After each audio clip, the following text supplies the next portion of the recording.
morning, everyone. Thank you for being here with us this morning. My name is Mark Keogh. I'm the county judge here in Montgomery County. And with me today, up here in the front, is Melissa Miller, our Chief Operating Officer for the hospital district. Also, we have Chief Campbell, who is with our EMS here in Montgomery County. Dr. Robert Dickinson, who is the hospital district medical director. Dr. Dixon. And Alicia Williams, the Director of Public Health. Jason Millsaps, who is here as my Chief of Staff and also our new Director of Homeland Security and Emergency Management, and Dr. Bo Reese, who is the Superintendent of the Montgomery School District. As we talk today, if you would hold your questions until the end, because we want to make sure that we answer all your questions. I know that there's a lot of things going on here. There are a lot of moving parts. And so you're going to want to have some questions to answer, but much of that are going to be answered as we discuss what's going on. Now, at about 4:12 yesterday afternoon, we received notification that Montgomery County had a presumptive positive test for the coronavirus at a local hospital. Now, that patient was a male. He was in his 40s, has been receiving medical treatment. At this time, we are still awaiting the CDC for confirmation. Now, whether or not the CDC either does it positively or negatively, Montgomery County and the Health District have taken steps to mitigate further spread from this patient in the community. Now, I will tell you that beginning in January, our Department of Homeland Security, Emergency Management, Montgomery County Public Health District have been working together with state and federal officials and have been paying attention to what's going on and implementing our response plans. We've been actively monitoring a number of individuals, potential patients, who have all been cleared until yesterday's positive result. Throughout this process, we've been updating our health professionals across the county on new information and the things that they need to look for to identify these issues in patients. These processes have produced, as I mentioned, several persons under monitoring and persons under investigation. We have worked successfully with those individuals, identified them, and ensured that they were either self-isolating, that they were staying away from others that they could possibly spread this to while we watched for symptoms. Those who were investigated also received tests, which, as I mentioned so far, had produced negative results until our recent confirmation or our recent presumptive positive yesterday afternoon. Now, so you know, this presumptive positive person was not currently known to us at the time and was not under any monitoring or investigation. He presented to the hospital with symptoms. Doctors began a course of treatment that included testing for coronavirus, which was how they found it. Now, we'll tell you this, at this time, although we certainly do not want in any way to downplay the seriousness of this and are taking every precaution as our Homeland Security, Emergency Management, and Health District and Health Department, the general risk to the general public is still very low. Folks who have underlying health issues, though, and are of some age, are elderly, are the ones who are at greatest risk and susceptible to the virus. And it is our suggestion that they take the precautions that are necessary to avoid contracting this virus. Now, what can all of us do? You've been hearing this all week long, and we can't say it enough, and I'm going to say it again. We're going to start off first. Everyone you can help or slow this coronavirus by doing the basics, just washing your hands. Don't just go in and get under a sink and just let the water run on your hands and then wipe them off. Wash your hands with soap and water, with warm water, for approximately 20 seconds, as the doctors have told us. Use an alcohol-based sanitizer. Carry it around with you when you don't have an opportunity to wash your hands so that you can make sure that you're germ-free. If you're sick, stay home. Don't go to work. Stay home. Call in. Your employers are going to understand it, and certainly everyone else around you is certainly going to want you to stay home. Also, avoid public places. Now, when it comes to your coughing and your sneezing, don't just cough and sneeze. Don't just put your hand over your mouth. If you just put your hand over your mouth, yes, you're going to keep it from going anywhere. But if you do have it, you have the chance of, on your hand, you have the chance of contracting it through your eyes, through your nose, through your mouth, whatever. Cough into your sleeve or cough into a Kleenex and discard it quickly. These are just some very basic things that all of the health professionals have been recommending to us. Please know, however, that our Emergency Operations Center is fully staffed. We are ready to provide assistance and resources to all of our first responders, to our healthcare professionals and the public health district as needed. Now, I'd like to introduce to you Melissa Miller, our Chief Operations Officer of our hospital district, who's going to come and share more details with us. Melissa? Thank you, Judge, and good morning. I wanted to share some of the more details about this patient and what we've been doing as a public health district and hospital district within the county. This 40-year-old male who is a resident of Northwest Montgomery County came to us, as the judge said, as a presumptive positive case yesterday. We are still pending the CDC confirmation of this case. This gentleman has no travel history outside of the state of Texas, and our epidemiology team immediately began an investigation once we received these notices. All the close contacts or people at risk from this gentlemen have been contacted and are self-quarantining and are being monitored by the public health district at this time. Many questions have come up about how many are under monitoring. Since we began monitoring patients on February 7th, we've had 39 current under monitoring. 21 of those remain under monitoring. Persons of interest, those that are being tested for this disease, a virus. We've had 14 of those, 8 of those are still under investigation. We monitor those that have travel or airline history or in close contact with a known case. Persons under investigation are those that are symptomatic and have been tested.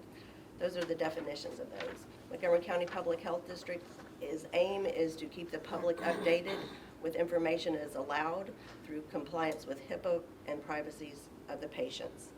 We will continue to update the media as well as the public through our Facebook page and media releases of any other presumptive cases that come forth, any positive cases confirmed by the CDC, or should we have a Montgomery resident that passes away due to the coronavirus. And at this time, I'll hand it over to Jason Millsaps. Good morning, I'm Jason Millsaps. I'm Judge Keogh's Chief of Staff. I'm also the Emergency Management Coordinator for Montgomery County. I want to reiterate what has already been discussed today. The Emergency Operations Center is fully staffed and we're ready to respond to the needs of our healthcare workers, our first responders, and the health district as resources may become necessary. We've been working with our state, local, and federal partners since the mid-January timeframe, preparing for this since the onset of the outbreak in China. The Office of Homeland Security Emergency Management encourages all of our residents in Montgomery County to practice good hand washing techniques, follow the guidelines that have been prescribed this morning and through news media about hand washing. Additionally, we stress the importance to receive and share only information from trusted sources, legitimate sources such as your elected officials and official public agencies. Spreading misinformation overwhelms our response efforts and causes unnecessary panic and hoarding. Resources are very limited at this time, so please keep them available by sharing only important information and keep everybody to remain calm. You can get up-to-date information by visiting the Montgomery County Health District's webpage or follow your Montgomery County Office of Emergency Management and Homeland Security's Facebook page and Twitter. We'll provide daily updates as they are necessary. If you are sick, please stay home. If you need to seek medical treatment because you are sick, please call your doctor or your healthcare professional or the hospital prior to showing up there so we can prevent further spread of this. If that is the case, please notify them and they'll tell you step by step what to do. Judge. This time, Dr. Bill Reese with the Montgomery, Superintendent of Montgomery School District. Dr. Reese.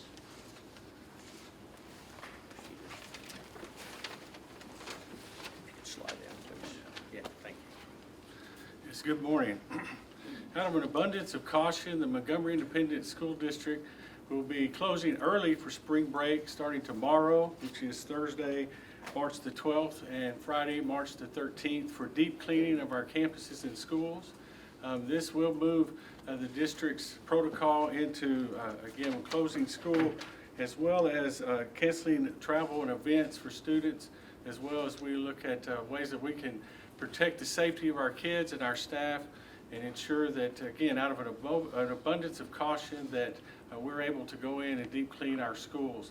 We contract with a company, SSC Services, which is a national company, to do the cleaning of our schools, and we have been in close contact with them on different protocols to begin utilizing to ensure that any virus or any spread of any type of illness will be contained within the deep cleaning of our schools. All right, thank you, Dr. Reese. At this time, are there any questions? We're going to entertain questions that you might have. We have healthcare professionals with us and the rest as well. Yes, ma'am. So if he did travel outside of the state of Texas, how did he contract the virus? Listen. He is still under investigation through the epidemiology team with the public health district, who coordinate with Houston as well as state and the CDC, and at this time I don't have an answer to that question. Could he have possibly come in contact with another person? Anything is possible. Like I said, this is under investigation and I have no other further information to share. And to be clear, Melissa, this isn't, it's not community spread at this point, simply because you guys don't know. Correct. You mentioned a few minutes ago the statistics about how many people were under supervision. Can you share with us exactly the statistics you have right now? You mentioned 39 people. Right. Since February 7th, we Yes. had 39 under monitoring. There are currently 21 under monitoring. People under investigation, those that have been tested, as the public health district has been notified of those tests, there have been 14. 8 of those tests are pending results. As of 9 a.m. this morning, that's the latest we have. The rest came back negative. Yes, sir. Does the 40-year-old have any connection to any of the cases of the Egyptian, the people who traveled to Egypt? As I stated, this is still under investigation. Or any connection to the school district? Or is this just you're just closing early for cleaning? We have talked to our local health authority, Dr. Charles Sims, and shared this case with him, and he has not recommended any closures of schools nor businesses in the county. Judge, Yes. Representative Toe. any underlying health issues with this 40-year-old? Out of HIPAA and privacy concerns, I am not going to release his health history. You talk about how the risk is generally low. Is there any type of presumptive positive case that would elevate that risk? Because we've heard that the risk is generally low for all these presumptive positives. Dr. Dixon's with us. Dr. Lynch, come on up and answer that question if you would. Will you get an accurate answer? So for the COVID-19, this particular subset of coronavirus, it affects mainly people, adversely affects mainly people with severe underlying health conditions to begin with. So patients that are immunocompromised, have diabetes, they're infirm in hospital or nursing homes, things like that. The overall risk, I'd like to reiterate, is quite low for the general public, and especially in the younger subset of our school children, the risk, although present, and we're preparing for that, is very, very low. Question for the judge and the superintendent. Can you give us a little bit of insight about the decision to close schools early? Dr. And Reese? is that something that other districts are considering? Why Montgomery? I'm going to refer that to our superintendent, who is right in the middle of that whole deal. Yes, just again, out of an abundance of caution and the opportunity to do deep cleaning. To my knowledge, we're the only school district in Montgomery County at this point that is not on spring break. And so we have these 2 days for a little early exit for students and staff, and it gives us a little additional time to ensure that we are able to hit all of the facilities in the district with deep cleaning that includes wiping down all areas and surfaces that are common areas that people may touch, as well as in classrooms being able to use hospital quality disinfectants across the district so that we can ensure the students' safety and as well as the staff. And at this time, we do plan to reopen on Monday the 23rd, which is our normal date for returning from spring break, unless we hear of other circumstances that arise or other issues from the health officials. There's not a chance that this 40-year-old patient is related to any schools, right? I'm sorry, repeat that question. Is there a chance that there's a 40-year-old patient is related to any schools? Melissa? We're not sharing information about this person's family or close contacts. Those close contacts at this time that we have interacted with are asymptomatic and are staying at home and self-quarantining. So there is, at this time, no risk of them spreading any illness should they become infected. Melissa, before you get away from there, presumptive, a lot of people are still thinking it's corona. Explain presumptive. A presumptive case is one that tested positive at our Houston labs. Those tests are very complex, and so they are sent to the CDC for a confirmation of testing to ensure that a confirmed case is actually a confirmed case. And this is just presumptive. This is just presumptive at this time. We do not have the CDC's confirmation of a positive. How long has he been symptomatic, and where is he now? He is in a Montgomery County hospital. And how long has he been symptomatic? I'm not going to share the information. When are you gonna be receiving the confirmation on this test? We expect to receive that confirmation in the next 48 hours, 48 hours. or that it's not positive. Yeah. You've been so patient. Go I'm ahead. sorry. I understand, it is my understanding that the CDC just changed a criteria, and I don't know if you can address that.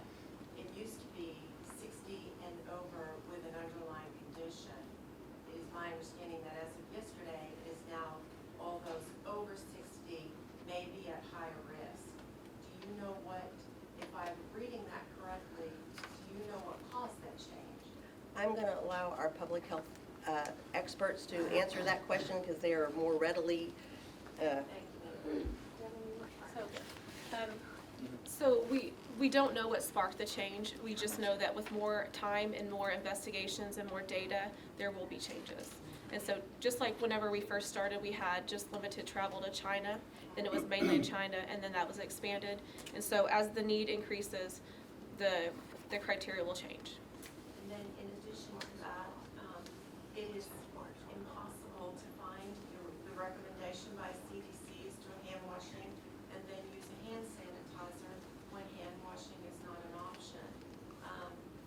Is anybody able to tell me where you can find hand sanitizer because it's not out there? And the local stores will tell you they can't get it. I mean, the Walmart, Target, Kroger. Yes. I was just at Walmart this morning, and they don't even know if they're gonna get any more in. Yes. So that's, that's. It is a concern. Most of the suppliers, we've had several calls about this same sort of thing, whether it be toilet paper or sanitizer. And so we know there are shelves that are empty. People are panicking, and that's not what we want. Right. So we need to have those items available for people who truly need them, as in like masks and things like that, who truly need them. And so we would encourage you not to hoard up the supplies, but I understand that's already happened, and I don't know, I don't have any idea of when the manufacturers will be able to supply the demand. I want to ask a question for the Hey, Judge, the Representative Toth. the CDC has a recipe for you to make your own. And you can't get that. But you can get Everclear 190 proof grain alcohol, Correct. which you can buy in the store, and that will take the place of isopropyl alcohol. So as long as the alcohol is 190 proof, you're good to go. Thank you for mentioning that. It's actually anything above 120 proof Okay. will work in making your own hand sanitizer. But the best thing to do is good old-fashioned soap and water, scrub your hands, sing the happy birthday song twice, pat your hands dry. What's this man's current condition, and at what point does he get released from the hospital? What's the policy on releasing him and trusting him to help quarantine? If you would. He is in stable condition at a local hospital. He will be released at the time that his physicians have determined that he is eligible for release. So stable's not a condition, is it fair or good? Stable just means it's not changing from serious to good. That is the information we have been given from the hospital. I can't go into I can't tell you anything that I haven't been told. Given that the test hasn't come back positive, or the CDC hasn't said it's positive, can you just address people's anxiety about this?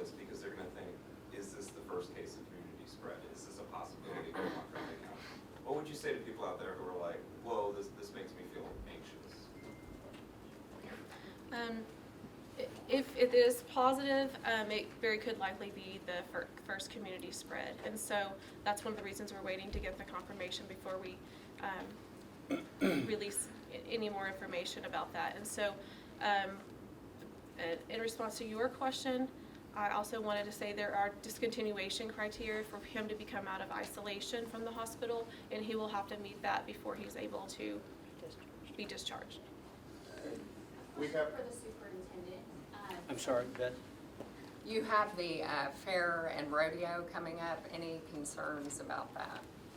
Jason, you've addressed that with those in charge. If you would answer that, please. So the local health authority, Dr. Sims, at this time is not recommending those things.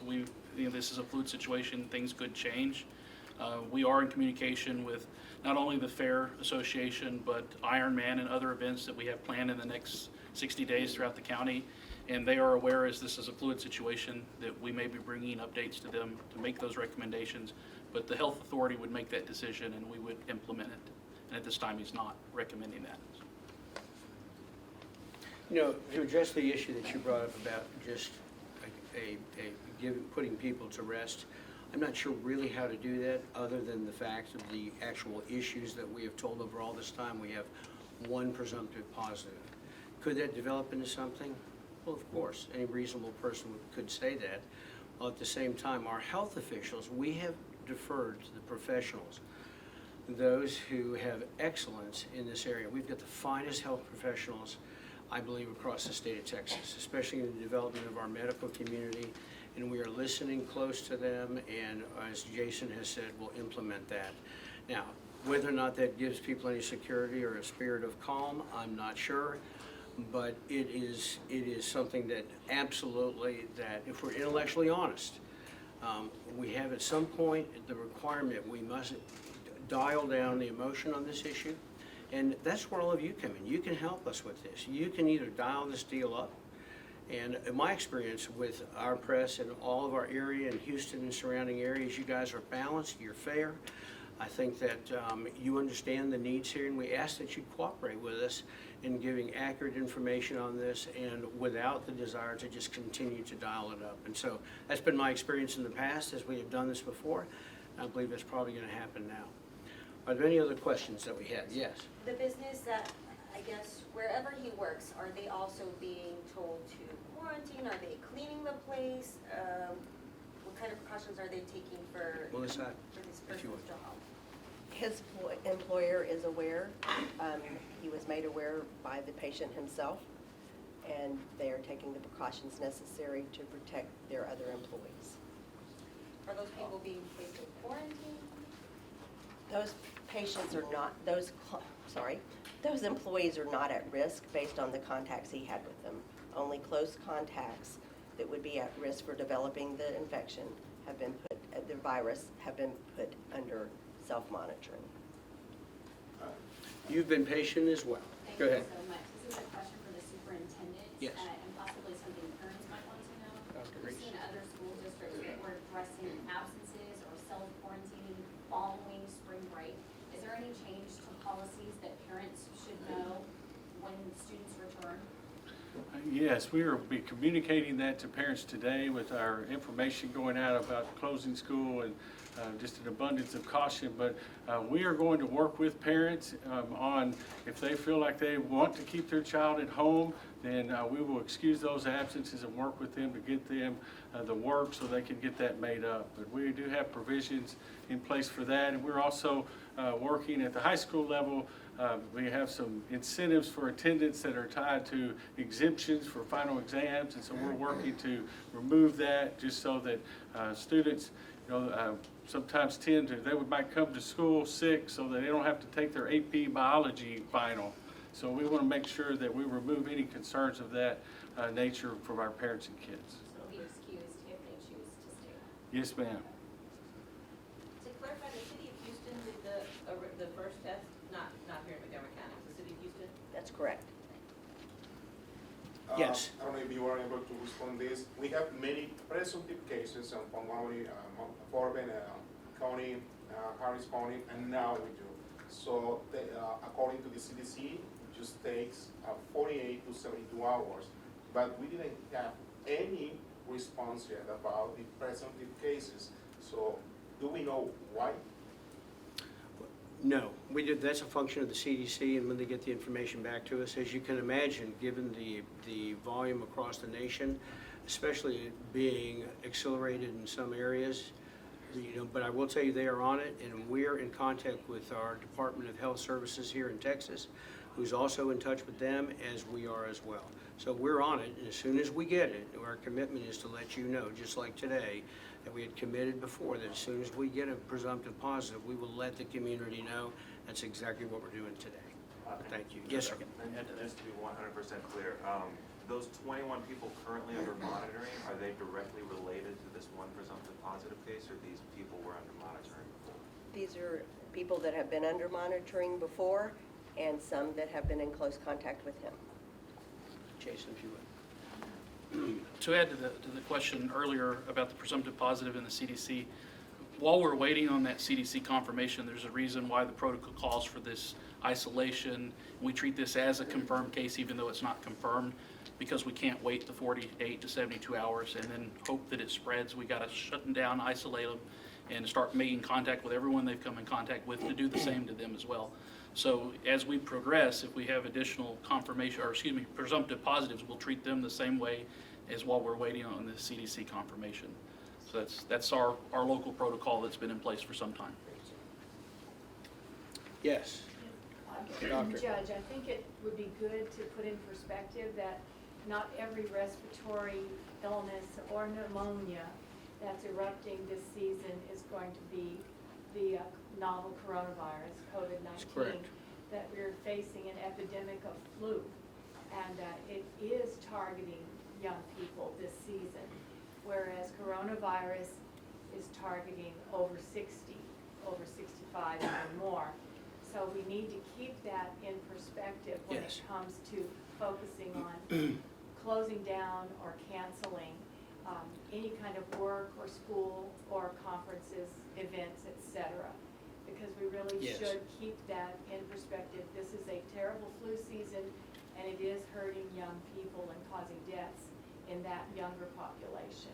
Whereas the COVID is avoiding young people, and to my knowledge, it hasn't caused any deaths in young people in the United States.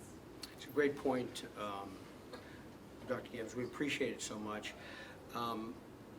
I will say that one of the things that, as you mentioned, we're in the middle of flu season, and it's dialing up, it looks like, not to mention that we are having an unprecedented early amount of pine pollen that is, everybody in this room is trying not to cough into their hand. I'm watching people going like this, thank you very much, what you're supposed to be doing. But you have a lot of, there's more moving parts to this, that just the seasonal element of this and the unusually mild winter that we have had, and then going into the springtime. And so, Dr. Gibbs, to your point, that's an excellent point. Thank you for that. Are there any other questions that we might have this morning? All right. In closing, I want to thank you all. Thank you for joining us this morning to help us provide these details to our residents here in Montgomery County. As we receive additional details, you can count on us to get you the additional information. I also want to let each and every Montgomery County resident know that we are in constant contact with the region, with the state and federal leaders to ensure that we are up to date on all the information we need to identify and deal with this crisis. Also, I want the people of Montgomery County to know that we, in our area, as I mentioned before, we have the very best medical team, the very best doctors, healthcare professionals, first responders, and elected leaders, I believe. And we have a couple of them here with us. Dr. Shelley Scholes-Gibbs here with the Woodlands Township, Steve Toth, State Representative, Brandon Crichton, State Senator, is with us. We thank you all for joining us today. And everybody is working tirelessly, I'm telling you, tirelessly in response to this as well. And we will be in touch with you. Please practice clean hands best practices based off the guidelines discussed earlier. Thank you all very much, and we will be in contact with you. How are you?